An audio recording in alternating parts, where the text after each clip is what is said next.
You know, I say maybe another area that has changed is I could compare the older generation with our generation, and then the generation after me. Maybe the attitudes towards race, and my parents' generation was, let's just say, by the definition of our children, were racist, and sometimes they would say things that would appall me.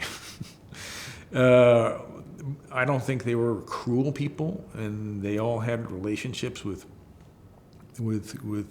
African Americans that were very personal and meaningful, and they were wonderful relationships, but within a context of,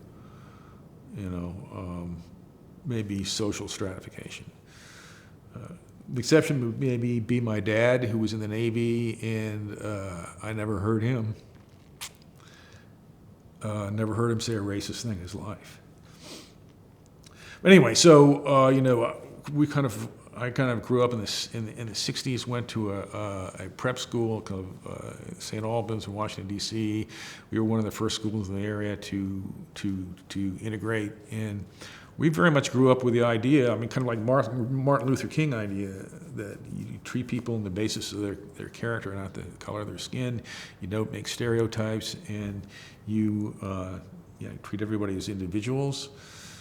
And maybe you're aware of the circumstances they came from and the hardships they endured, certainly, and made allowances for those kinds of things. But now we live in an age where all of a sudden we're all stereotyped based on our race again, except the stereotypes are flipped.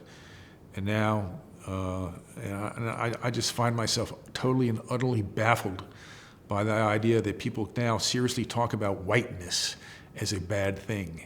And I never thought of whiteness as anything, but I guess I'm guilty of whiteness because I'm a white person and I have white privilege, so that makes me bad somehow. Anyway, I'm an oppressor, I guess. That is, so I kind of evolved from my parents' generation, and my children's generation, they've kind of evolved beyond me.